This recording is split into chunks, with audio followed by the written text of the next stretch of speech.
இந்து சமய அறநிலையத்துறை சார்பின் அறிவிப்புகள். இந்த ஆண்டு 1000 ஆண்டுகளுக்கு முற்பட்ட சுமார் 64 திருக்கோயில்களுக்கு 125 கோடி ரூபாய் மதிப்பீட்டில் புனரமைப்பு செய்து திருப்பணிகள் மேற்கொள்ளப்படும். சிதிலமடைந்த திருக்கோயில்கள் 150 திருக்கோயில்கள் தேர்வு செய்யப்பட்டு ரூபாய் 85 கோடி மதிப்பீட்டில் திருப்பணிகள் செய்யப்படும். 162 திருக்கோயில்களில் தேவைப்படும் பொதுவான திருப்பணிகள் அனைத்தும் ரூபாய் 50 கோடி மதிப்பீட்டில் செய்யப்படும். அதே போல மண்டபங்கள், சுற்று மண்டபம், வசந்த மண்டபம், மகா மண்டபம் மற்றும் இலைப்பாறும் மண்டபம் போன்றவைகளுக்காக மருதமலை, சமயபுரம், குன்றத்தூர் போன்ற 13 திருக்கோயில்களில் சுமார் 21 கோடியே 37 லட்சம் ரூபாயில் மண்டபங்கள், இந்த மேற்கண்ட மண்டபங்கள் அனைத்தும் கட்டித்தரப்படும். குச்சனூர் அருள்மிகு சுயம்பு சனீஸ்வர பகவான் திருக்கோயில் உட்பட 8 திருக்கோயில்களுக்கு சுமார் 22.25 கோடி மதிப்பீட்டில் ராஜகோபுரம் கட்டித்தருவதற்காக இந்த ஆண்டு அறிவிப்பு வெளியிடப்பட்டிருக்கிறது. சென்னை கொளத்தூர் அருள்மிகு சோமநாத சுவாமி திருக்கோயில், வேளச்சேரி அருள்மிகு தண்டீஸ்வரர் திருக்கோயில், நுங்கம்பாக்கம் அருள்மிகு பிரசன்ன வெங்கடேஸ்வர பெருமாள் திருக்கோயில் உட்பட சுமார் 2 கோடி மதிப்பீட்டில் 3 புதிய மரத்தேர் இந்த ஆண்டு செய்து தருவதற்காக அறிவிப்புகள் நாங்கள் வெளியிட்டிருக்கிறோம். திருவரங்கம் அருள்மிகு அரங்கநாத சுவாமி திருக்கோயில், திருவெற்றூர் அருள்மிகு தியாகராஜ சுவாமி திருக்கோயில், மதுரை தெப்பக்குளம் அருள்மிகு மாரியம்மன் திருக்கோயில் உட்பட 105 திருக்கோயில்களில் திருக்குல பணிக்காக இந்த ஆண்டு 45 கோடி ரூபாய் ஒதுக்கீடு செய்யப்படுகிறது. சமயபுரம் அருள்மிகு மாரியம்மன் திருக்கோயில் உட்பட 3 திருக்கோயில்களில் 11 கோடி மதிப்பீட்டில் பக்தர்களுக்கான தங்கும் விடுதி இந்த ஆண்டு கட்டப்படும். திருவண்ணாமலை, பழனி, சிறுவாபுரி, இருக்கன்குடி உள்ளிட்ட 22 திருக்கோயில்களில் ரூபாய் 50 கோடி மதிப்பீட்டில் அடிப்படை வசதிகள் மேம்படுத்தப்படும். பக்தர்கள் அதிக அளவில் வருகை புரியும் 20 திருக்கோயில்களில் பக்தர்கள் நலன் கருதி சுமார் 3 கோடி மதிப்பீட்டில் அவசர கால ஊர்திகள் வாங்குவதற்கான நடவடிக்கைகள் இந்த ஆண்டு மேற்கொள்ளப்படும். மாற்றுத்திறனாளிகள் மற்றும் மூத்த குடிமக்கள் பயன்பெறும் வகையில் நீண்ட சுற்றுகள் உடைய 38 திருக்கோயில்களில் 30 லட்சம் மதிப்பீட்டில் 62 மின்கல சக்கர நாற்காலிகள் இந்த ஆண்டு மக்களுக்காக வழங்கப்படும். திருச்செந்தூர் அருள்மிகு சுப்பிரமணிய சுவாமி திருக்கோயிலுக்கு வருகை தரும் பக்தர்களை தொடர்வண்டி நிலையம் மற்றும் பேருந்து நிலையத்திலிருந்து திருக்கோயிலுக்கு கட்டணம் இல்லாமல் அழைத்து வருவதற்காக 4 சிற்றுந்துகள் 1 கோடி மதிப்பீட்டில் இந்த ஆண்டு வழங்கப்படும். திருநெல்வேலி மாவட்டம் காரையார் அருள்மிகு சொரிமுத்தையனார் திருக்கோயிலில் வருகை தரும் பக்தர்களுக்கு மலைக்கு கட்டணம் இல்லாமல் சென்று வருவதற்காக 2 பேருந்துகள் சுமார் 1 கோடி மதிப்பீட்டில் இந்த ஆண்டு வழங்கப்படும். 16 திருக்கோயில்களில் ரூபாய் 10.25 கோடி மதிப்பீட்டில் புதிய அன்னதான கூடங்கள் இந்த ஆண்டு ஏற்படுத்தப்படும்.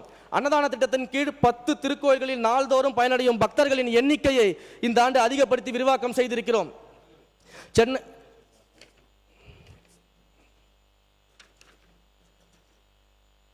திருக்கோயில் பணியாளர்கள் நலன்களை கருத்தில் கொண்டு திருக்கோயில் பணியாளர்கள் ஓய்வு பெறும்போது தற்போது ஈட்டிய விடுப்பு 210 நாட்கள் ஒப்படைப்பு செய்யப்பட்டு அதற்கான பணப்பலன்களை பெற்று வரும் நிலையில் ஒப்படைப்பு செய்யப்படும் ஈட்டிய விடுப்பை இந்த ஆண்டு முதல் 240 நாட்களாக உயர்த்தி திருக்கோயில் பணியாளர்களுக்கு இந்த பணப்பலன்கள் வழங்கப்படும்.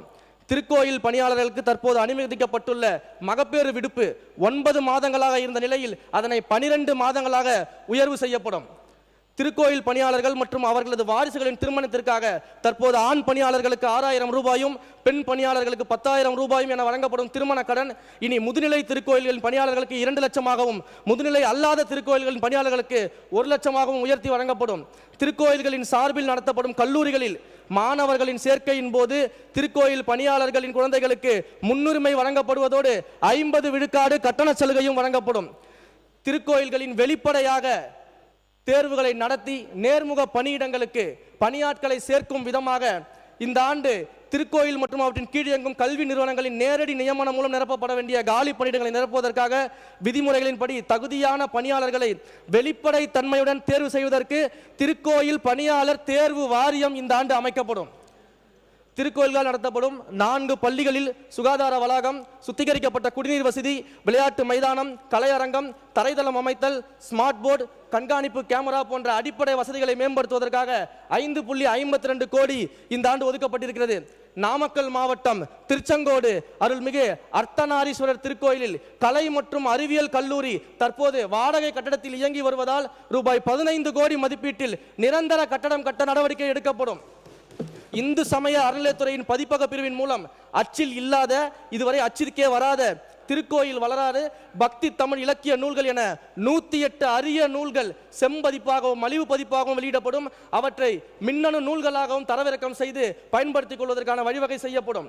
முதுநிலை திருக்கோயில்களின் தல வரலாறு இத்துறையால் தமிழில் வெளியிடப்பட்ட நிலையில் வெளிமாநிலங்களும் மற்றும் வெளிநாட்டு பக்தர்களும் எளிதும் அறிந்து கொள்ளும் வகையில் ஆங்கிலத்திலும் மொழிபெயர்ப்பு செய்து வெளியிடப்படும். திருக்கோயில் வரலாற்று விளக்க அரங்கம். முக்கிய திருக்கோயில்களில் திருத்தல வரலாறு, பெருமைகள், வழிபாடு, சிற்பங்கள், ஓவியங்கள், கட்டிடக்கலை, மன்னர்களால் மேற்கொள்ளப்பட்ட திருப்பணிகள் மற்றும் அத்திருத்தங்களுடன் தொடர்புடைய பக்தி இலக்கியங்கள் ஆகியவற்றை பக்தர்களுக்கும் இளம் தலைமுறையினருக்கும் அடுத்த தலைமுறையும் அறிந்து கொள்ளும் வகையில் மேற்கண்ட சிறப்புகளை படக்காட்சிகளாகவும் ஆங்கிலம் மற்றும் தமிழ் மொழிகளில் குரல் வழி விளக்கங்களாகவும் அறிந்து கொள்ளும் வகையில் மெய்நிகர் காட்சி தொழில்நுட்பம் விர்ச்சுவல் ரியாலிட்டி அடிப்படையிலான திருக்கோயில் வரலாற்று விளக்க அரங்கங்கள் உருவாக்கப்படும். திருக்கோயில் மற்றும் திருமணங்களுக்கு சொந்தமான யானைகள் புத்துணர்வு பெறும் வகையில் யானைகள் நலவாழ்வு முகாம் தேக்கம்பட்டி பவானி ஆற்றம்படுகையில் மீண்டும் நடத்தப்படும். இம்முகாமிற்காக 3 கோடி நிதி ஒதுக்கப்பட்டிருக்கிறது. பள்ளி குழந்தைகளின் பசிப்பினியை போக்கிய பெருந்தலைவர் காமராஜர் அவர்களின் பிறந்த நாளான ஜூலை 15ஆம் நாள் ஆண்டுதோறும் முக்கிய திருக்கோயில்களில் சிறப்பு வழிபாடு நடத்தப்பட்டு பொது விருந்து அளிக்கப்படும் என்பதை இந்த நேரத்தில் மகிழ்ச்சியோடு தெரிவித்துக் கொள்கிறோம்.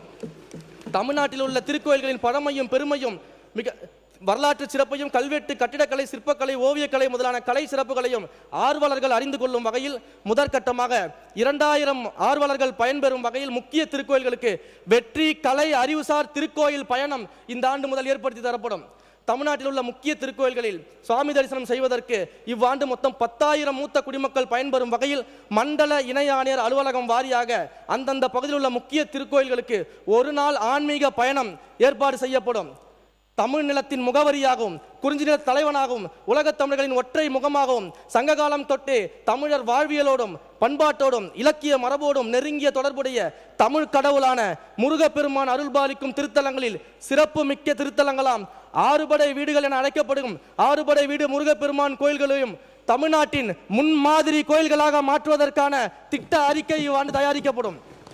அருளாளர்கள், ஆழ்வார்கள், சித்தர்கள் திருக்கோயில் சார்பாக மிகச் சிறப்பான விழாக்கள் நடத்தப்படும். கிராம தெய்வங்களின் கலை விழா தமிழர்களின் தொன்மையான வழிபாட்டு மரபின் தொடர்ச்சியாக இன்றளவும் தமிழகத்தின் கிராமங்கள் தோறும் பெண் தெய்வங்களும் காவல் தெய்வங்களும் மக்கள் இறை நம்பிக்கையுடன் பண்பாட்டு மரபுடனும் ஒன்றிணைந்து வழிபட்டு வருகின்றனர். கொற்றவை, கன்னிமார்கள், காளியம்மன், அங்காளம்மன், மாரியம்மன், எல்லையம்மன் போன்ற பெண் தெய்வங்களும் ஐயனார், கருப்பசாமி, வீரபத்ரன், சுடலைமாறன், முனீஸ்வரன் போன்ற ஆண் தெய்வங்களும் இவர்களின் இந்த ஆன்மீக தெய்வங்களை பற்றிய கலை மற்றும் பண்பாட்டு நிகழ்வுகளை மக்களுக்கு கொண்டு போய் சேர்க்கும் விதமாக இத்தொன்மையான கிராமிய வழிபாட்டு மரபுகளையும் கலை பண்பாட்டையும் போற்றி பாதுகாக்கும் வகையிலும் ஆண்டுதோறும் அனைத்து மண்டலங்களிலும் ஒரு கிராம தெய்வ திருக்கோயிலை மையமாக கொண்டு கிராம தெய்வங்களின் பெருமையையும் வழிபாட்டு முறைகளையும் உணர்த்தும் வகையில் கிராமப்புற கலை நிகழ்ச்சிகள், கூத்துக்கலைகள் மற்றும் நாடகங்கள் உள்ளிட்ட கலை நிகழ்ச்சிகளுடன் கிராம தெய்வ கலை விழா ஆண்டுதோறும் நடத்தப்படும். திருக்கோயில்களுக்கு சொந்தமான பயன்பாட்டில் இல்லாத நிலங்களில் அந்தந்த திருக்கோயிலுடன் தொடர்புடைய தல விருட்சங்கள் மற்றும் மண்ணுக்கேற்ற மரங்கள் அடர் வனங்களாக வளர்க்கப்பட்டு மூலிகை தாவரங்கள் வளர்க்கப்பட்டு மேலும் திருக்கோயில் பூஜைகளுக்கு தேவையான மலர்களை வழங்கும் செடிகள் வளர்க்கப்பட்டு திருக்கோயில் நந்தவனங்கள் ஏற்பாடு செய்யப்பட்டு அங்கே முதியோர்கள் மற்றும் இளம் தலைமுறையினரும் வழிபாடு செய்வதற்கான சூழல்கள் உருவாக்கி தரப்படும். திருக்கோயில் பிரசாத கடைகளில் பக்தர்களுக்கு வழங்கப்படும் பிரசாதங்கள் பொது ஏலம் மற்றும் தனியார்களால் நடத்தப்பட்டு வந்ததை திருக்கோயில் வெளியே தயாரிக்கப்படுவதை தவிர்த்து திருக்கோயில்களுக்கு வருகை தரும் பக்தர்களுக்கு தரமான பிரசாதம் வழங்கும் வகையும் சரியான விலையில் வழங்கும் வகையிலும் அந்தந்த திருக்கோயில் வளாகத்திலேயே திருக்கோயில் நிர்வாகத்தின் மூலம் நேரடியாக பிரசாதம் தயார் செய்து வழங்க நடவடிக்கை எடுக்கப்பட்டு முதற்கட்டமாக 15 முதுநிலை திருக்கோயில்களில் இத்திட்டம் விரிவுபடுத்தப்பட்டிருக்கிறது. இதே போன்று இதர முதுநிலை திருக்கோயில்களிலும் இதே நடைமுறையில் திருக்கோயில் நிர்வாகத்தின் மூலம் நேரடியாக பிரசாதம் தயார் செய்து வழங்குவதற்கான நடவடிக்கை எடுக்கப்படும் என்பதை இந்த அவையின் வாயிலாக அறிவிப்பாக வெளியிட்டுக் கொள்கிறேன். சிறப்பு திட்ட செயலாக்கத்துறை சார்பாக அறிவிப்பு. சிறப்பு திட்ட செயலாக்கத்துறை அறிவிப்பு. தலைப்பு மட்டும் படிச்சிடலாம்.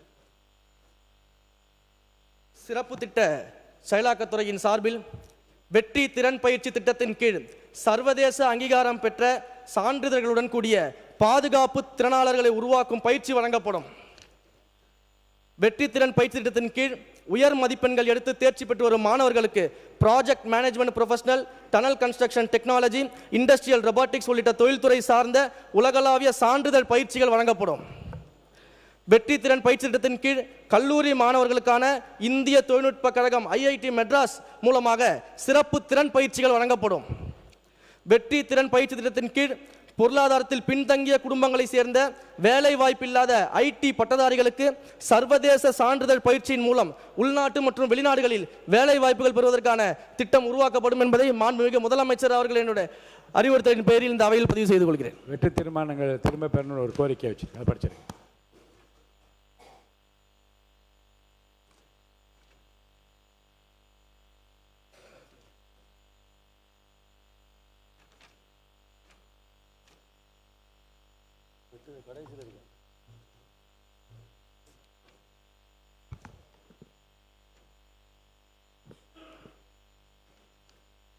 மாண்புமிகு பேரவைத் தலைவர் அவர்களே, இந்த மானிய கோரிக்கையை தயாரிக்க எனக்கு முழு உதவியாக இருந்த இத்துறையின் அரசு செயலாளர் அவர்களுக்கும் இந்து சமய அறநிலையத்துறை ஆணையர் மற்றும் சிறப்பு திட்ட செயலாக்கத்துறையினுடைய அதிகாரிகள், சிறப்பு திட்ட செயலாக்கத்துறையின் செயலாளர் அவர்களுக்கும் இத்துறையை சார்ந்த கூடுதல் ஆணையர்கள், இணை ஆணையர்கள், துணை ஆணையர்கள் மற்றும் அனைத்து அலுவலர்களுக்கும் ஸ்ரீரங்கம் தொகுதி மக்கள் சார்பாகவும் எனது மனமார்ந்த நன்றியை தெரிவித்துக் கொள்கிறேன்.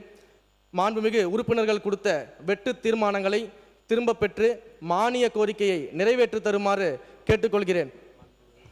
பிளே ஸ்டோர் மற்றும் ஆப் ஸ்டோரில் இருந்து பாலிமர் செயலியை QR கோடு மூலம் பதிவிறக்கம் செய்யுங்கள். செய்திகளை உடனுக்குடன் பெறுங்கள்.